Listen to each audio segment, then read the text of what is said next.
my name is Maya Balat, and for my capstone for my abolition then and now course, I will be doing a video answering two questions for my thesis proposal. And the first question is, how have Hollywood narratives dismantled African American history through representation through films? Does Hollywood need to abolish the control over Black historical representation in film, or do Black people need to take over the cinema produced about their history? So a brief introduction on what I'm going to be talking about in the video. I will be answering these questions by thoroughly comparing and contrasting the films directed by both white and Black directors. So for the first movie, I'm going to be going in chronological order between the Black and white directors for the movies that I'm going to be analyzing in this video. So starting off with Birth of a Nation, which came out in 1915 and directed by D.W. Griffith. And then I'm going to be doing Gone with the Wind, which came out in 1939, which was directed by Victor Fleming, who is a white man. D.W. Griffith and Victor Fleming are both white men. Then came The Piano Lesson, which came out in 1995, which was directed by a Black man, Lloyd Richards.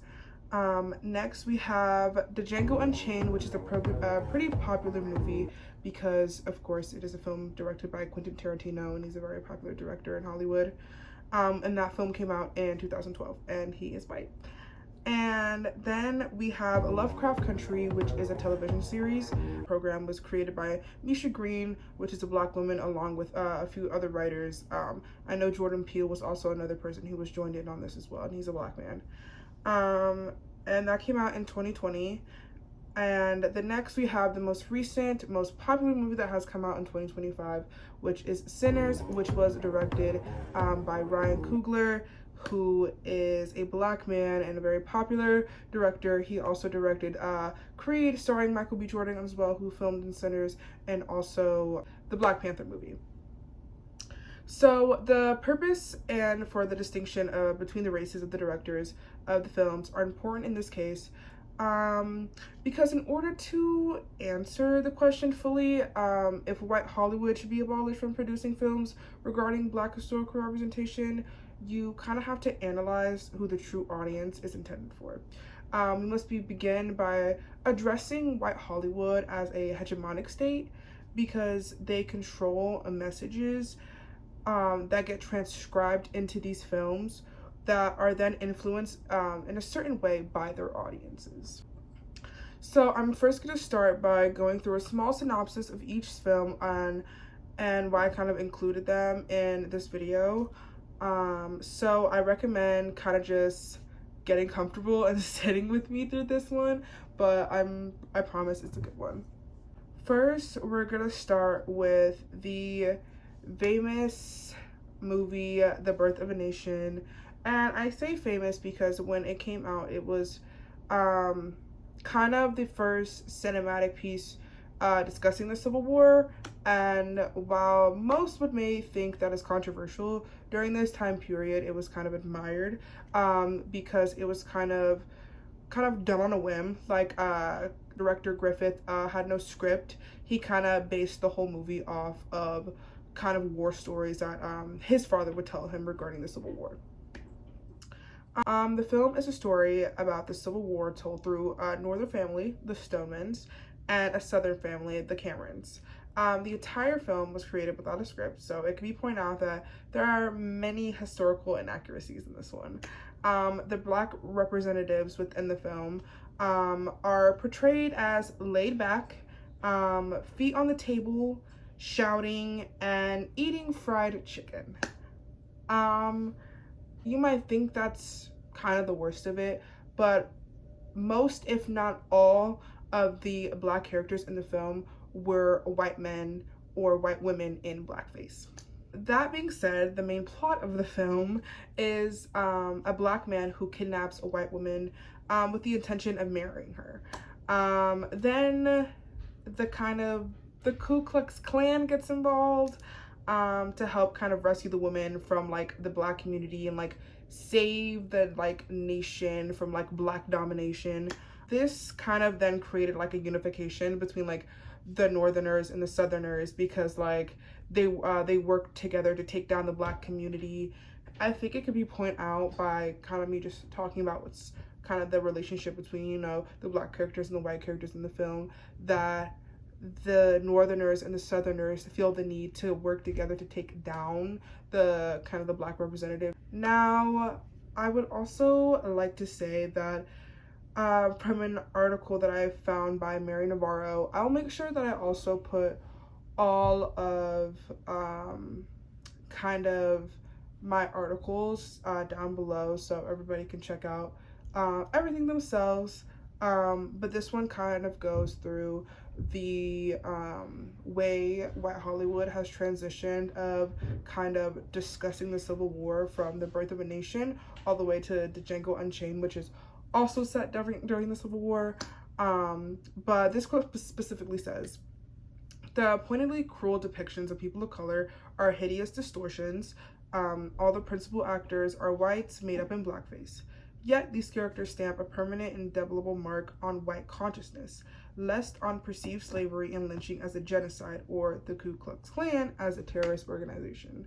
So, like this quote says, the film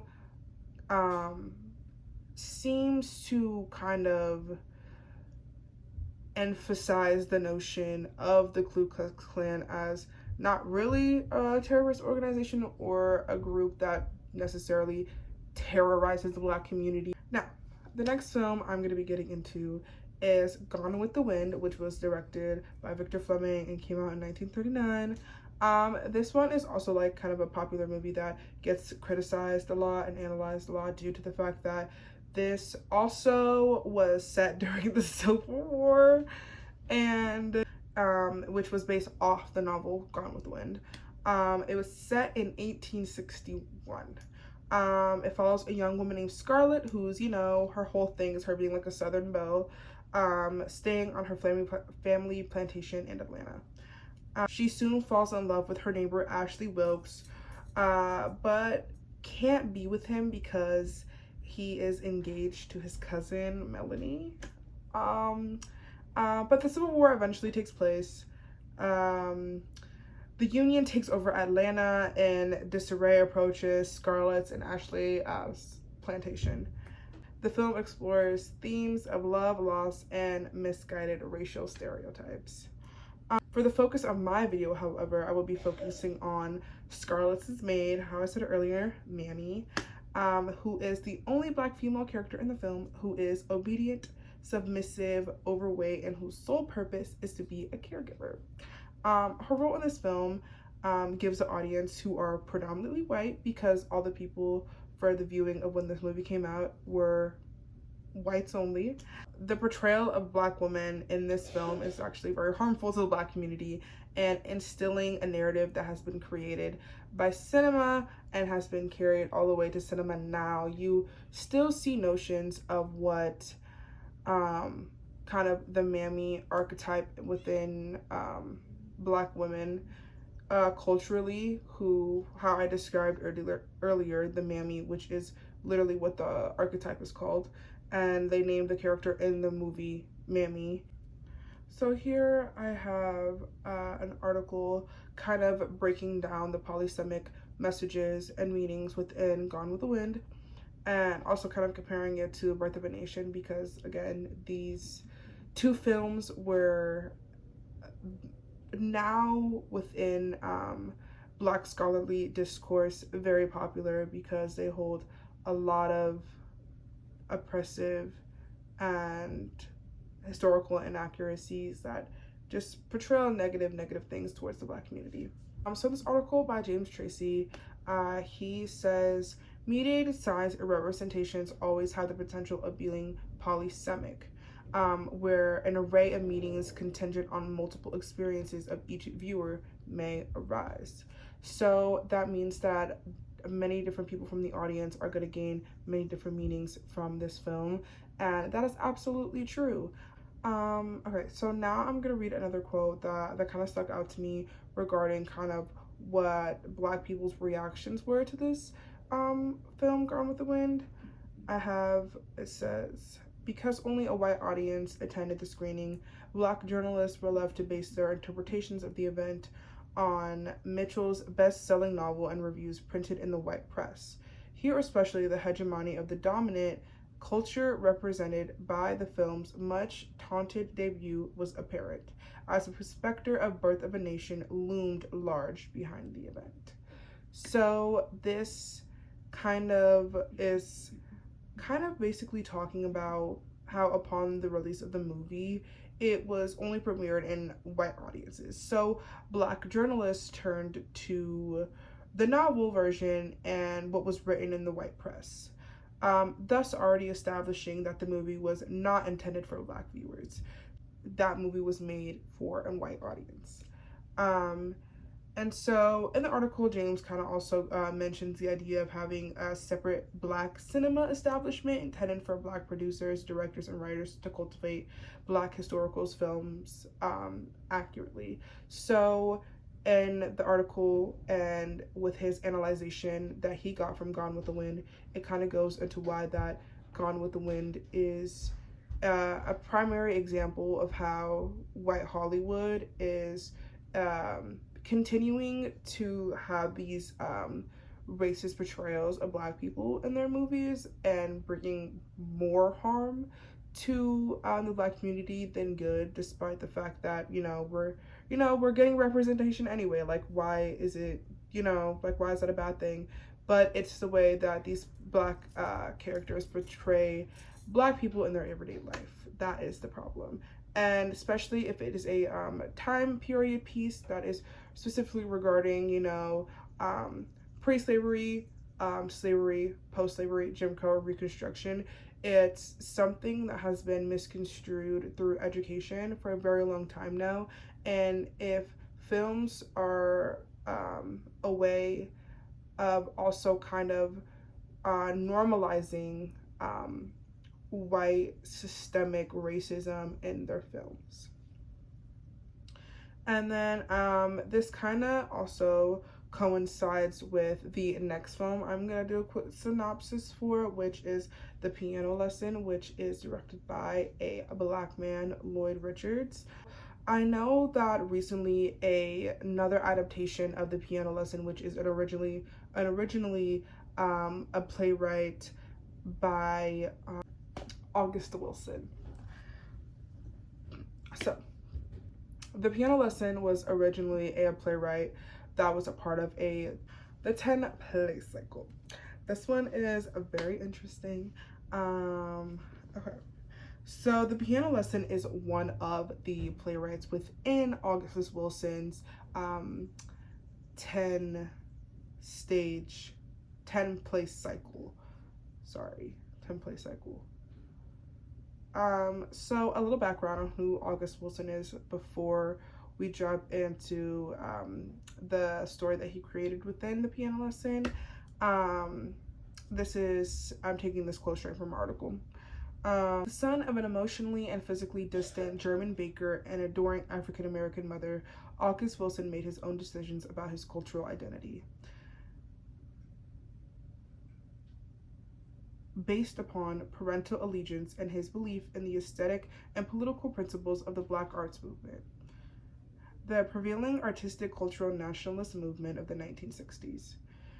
Taunted and called N-word hard R during his abbreviated enrollment at Pittsburgh, Pennsylvania's predominantly white Central Catholic high school, growing up with neither the presence or oversight of his German father, he immersed himself in all aspects of his African-American mother's culture.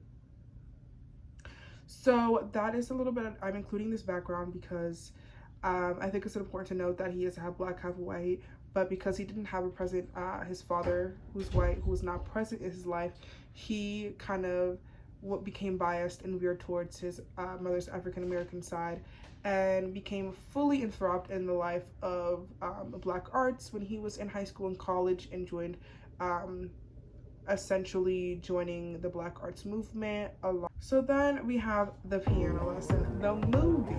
This film involves a piano that belongs to an African-American sharecropper family in the South.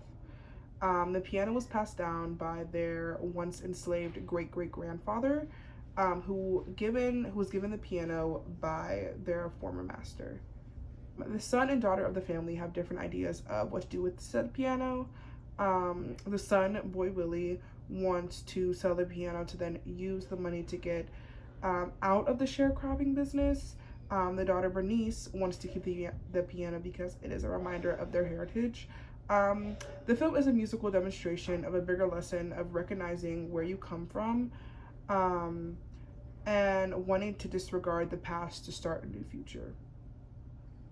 So because this is directed by a black man, Lloyd Richards, the film already starts off with a cast that's a lot more realistic of a portrayal of what was going on post-slavery. A lot of African American families in the South became sharecroppers because that's like kind of the initial job to go to after you just got emancipated, to then work your way up, because after emancipation, black people were again left with absolutely nothing. And because they kind of got this piano, I believe it kind of goes through the two different mindsets of a person who is seeking their idea of freedom. So you kind of have a more like an unconscious perspective regarding Boy Willie, who is set out to sell this piano because he feels, well, it's just a reminder of everything that has happened to us, that has caused us to be, well, kind of leading to his point of generational trauma. To him, that piano is a reminder of that, while for Bernice, the piano is actually more of a reminder of everything that they have survived from. And another quote from the same article, where I kind of talked about a brief history of the author who did the story for the piano lesson from his playwright. It says, Wilson's 1930s play, this is kind of going into a little bit more detail with like what the play is about. It says, focuses our attention back to an African past, and in doing so, re-emphasizes his consistently dramatized belief that exemplary moral codes of behavior and paradigmatic cultural rituals are essential components of African cosmology. And so I think it's really interesting because the article continues to say these rituals and behavioral codes, he argues, must be embraced, practiced, and passed on to younger generations for the sake of sustaining a cultural legacy. And now we are going to get into, this one might be a little long, but I'm going to try and go through it as fast as I can without sounding too confusing. But we're basically going to go through the Django Unchained, directed by Quentin Tarantino, a white man. Let's get into the first plot of the movie. So in the film, we follow a young enslaved man, Django, during 1858. So again, going through slavery, who had been separated from his wife, Broomhilda, who is played by Kerry Washington, I believe, and Django is played by Jamie Foxx. Because she had been sold off to another family, he kind of just is like yearning for Broomhilda. But one day he goes approached by a bounty hunter searching for three brothers who Django had interacted with previously. Django agreed to go with a man to kill the Brittle brothers, which are the brothers that he was looking for. And I'm also a little intrigued by the whole idea of a bounty hunter through this, because the Brittle brothers are white men, so it's a white man killing another white man. Essentially Django agreed to go with the bounty hunter to kill the Brittle brothers for the price of $75, which he would then use to buy his freedom. He continues his journey now by working as a bounty hunter, because he eventually gets trained by him, and to earn enough money to buy his wife's freedom. So he kind of goes under the lead of this like white man bounty hunter, learns how to use a gun very, very well, and is now on the hunt to kill a bunch of people to save up money to free his wife, basically. The task comes with many challenges, as Broomhilda is used as a sex slave and is kept privately in a barn by her slave master Calvin, who is played by Leonardo DiCaprio. He continues his journey, and eventually Django and his bounty hunter are able to find Broomhilda. A huge gunfight. It's a Quentin Tarantino movie, so it has like a Western spin on it. So, you know, there's lots of like Western guns and shooting and quick fire just going on. Then Django kills all the men who captured his wife. Then he essentially blows up the plantation house that Broomhilda was kept at, and you know what? He rode out towards the sun together with his wife on their horses. So some notes that I took down when watching the film. The first thing that I thought was interesting when Django fully becomes a bounty hunter, I should say, they kind of have to play the role that him and I think it's Schultz, him and his fellow bounty hunter companion, kind of, Django gets to put on like kind of a disguise, and like he kind of gets to choose what he wants to wear as he enters the plantation that he thinks that his wife is at, and he kind of wore like a bright blue European like royalty outfit, I'm gonna say, like something that kind of exuberance, like, oh, I'm wealth, I'm classy, I'm higher up, I'm not in, you know, slave rags, essentially.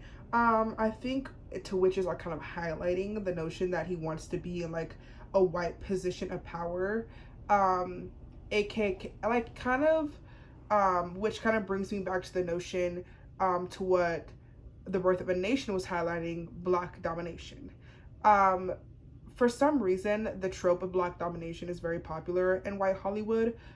We could see that it's been carried down from The Birth of a Nation to where the whole plot is the North and the South being scared of Black domination, so therefore they take down the Black communities. And to now what we see, Django Unchained, which came out in 2012, where the Black main character is kind of seeking that Black domination by wanting to portray himself as kind of like a higher class enslaved person who is now free, who is seeking to rescue his woman and ride off into the sunset to live their life together. And I think that it's quite obvious that Quentin Tarantino didn't do any kind of prior background check to kind of feel reassured that what he was putting out into these in these scenes are correct, but he didn't do that. So yeah, I found that very, very interesting, and I think it kind of highlights the notion that white people, specifically white directors, don't feel the need to do that kind of research because, you know, white Hollywood and white Hollywood cinema is like their forte. So in that case, they're allowed to do whatever they want, even regarding, you know, Black historical portrayals with a Western spin on it. So I thought that was interesting. Another thing I thought that was interesting was also the notion of, in the film, an enslaved man gets eaten alive by dogs as a form of punishment. Broomhilda's master, Calvin, he's the one that kind of did the notion of this. Calvin obviously is I wrote here, a monstrous, heinous, racist master who makes his slaves fight to the death, which is true. That comes on a little bit later in the movie when Django and his fellow bounty hunter companion finally enter the Calvin plantation and are able to sit down and kind of negotiate Broomhilda's freedom. But before that, it kind of discusses just the notion of, again, brutal, aggressive harm towards Black bodies in the film. Yes, while it is important that all audiences and all viewers of any color or race understand kind of the traumatic instances of what Black people have been through, I think it's also not the right setting to do so within the film. Also, can be pointed out, Broomhilda is used for sex by Calvin's white associates. Essentially, she's kept in a barn, and whenever he has this thing called Candyland, where he brings in a bunch of his white associates for dinner, and then they get to choose a slave woman of their choice and kind of take them to a room and do whatever they want with them. Again, the notion of white continuing this, again, I know it's a historical piece and it's important to have correct portrayals of what was going on during the time period, but while this is very accurate, you are continuing the generational trauma and pattern of Black women not having any autonomy over their bodies and being used for sex, childbirth, and other forms of labor. So then I have another point that's made from an article, which I think is important it's by George Porter Thomas, who also analyzes the Django Unchained, and he pointed out something that I didn't even recognize when watching the film, but it says that in the actual past there was no Django, no stopping it. Indeed, there was no camera, no record even, only the hazy blankness. But when Tarantino mirrors this absence back to us with the naturalizing perspective of the camera, revealing only a blind spot at the precise location of historical subjectivity, the scene comes to visualize our own blankness, our own strange absence. It is also our face that is missing in Django's mirror.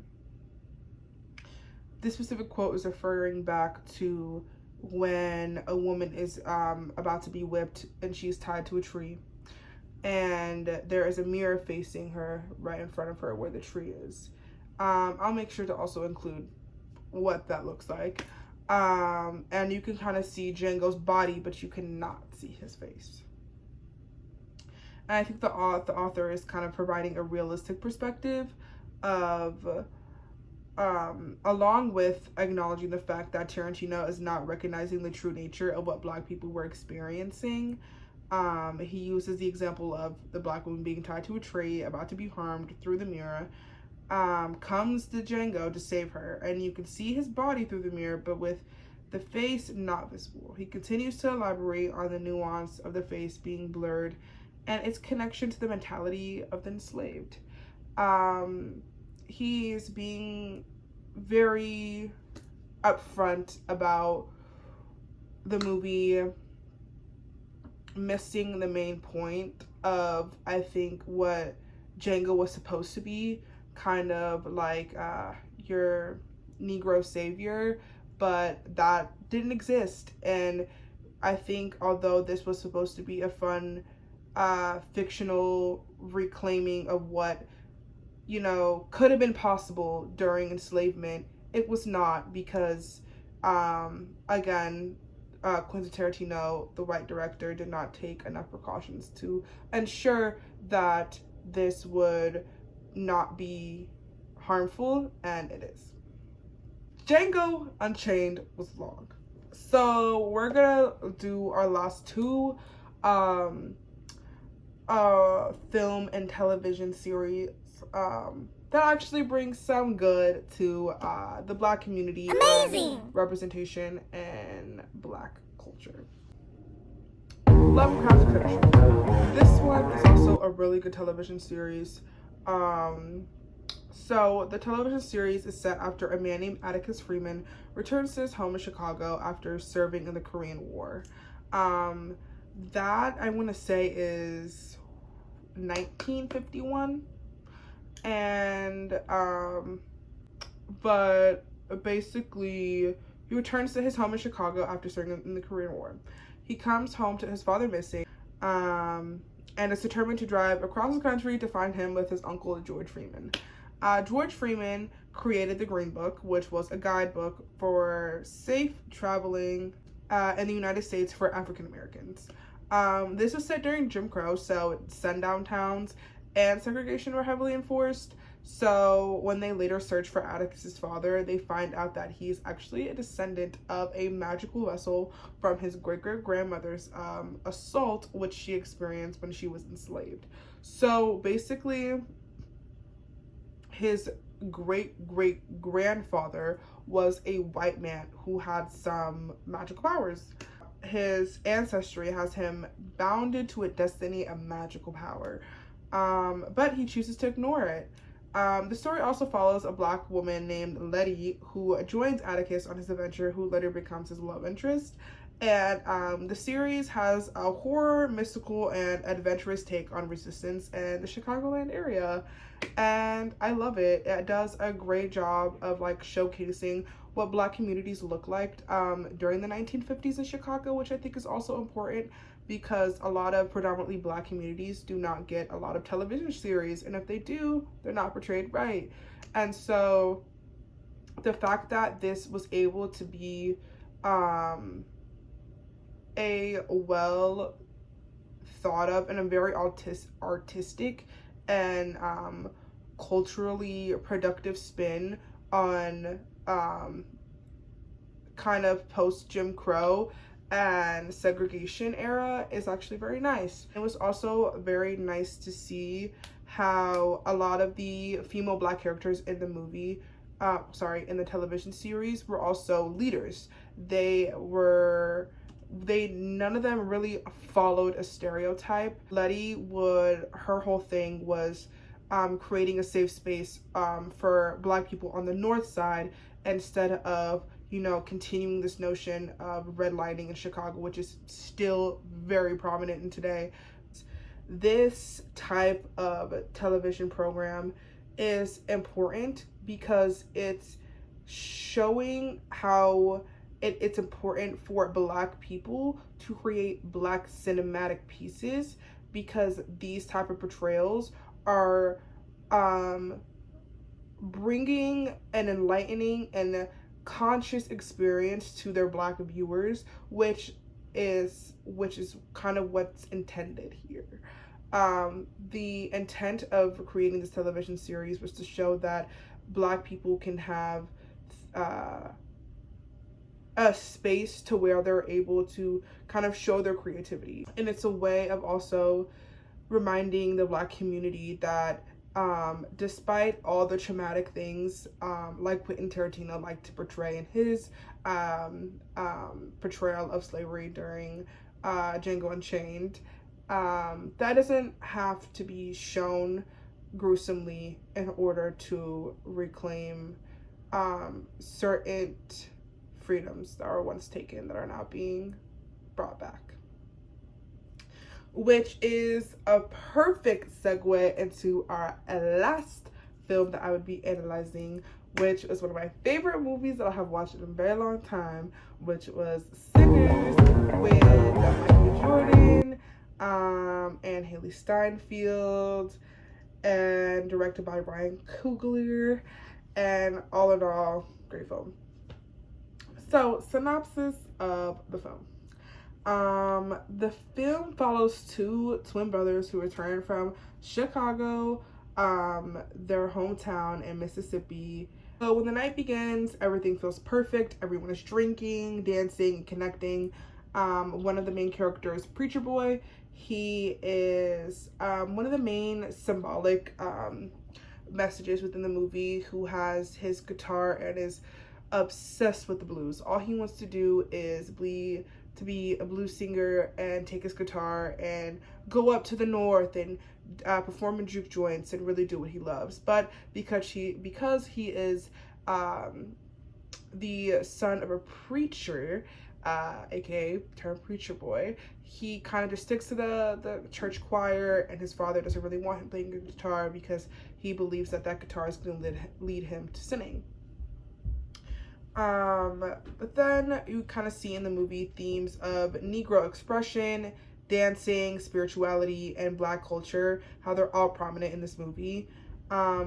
But soon the juke joint gets overtaken by vampires, which is kind of connecting back to Lovecraft Country and like this whole notion of like um, folkloric and again mystical horror themes within black cinema, which I think is also very important and needs to be normalized within black cinema. So then soon the juke joint gets overturned by the vampires, who have been turned by an Irish vampire, Remick, who's looking to return to his own land.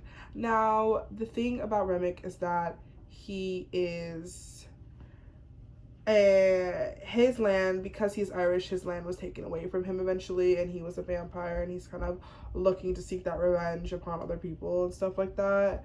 But Smoke and Preacher Boy work together to kill Remick and the other vampires he has turned.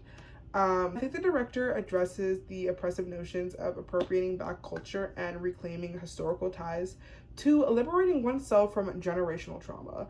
I think that right now, Black cinema is taking a direction to where, like, if historical African American pieces are being done, they should be done by Black people, because this is them liberating themselves from generational trauma.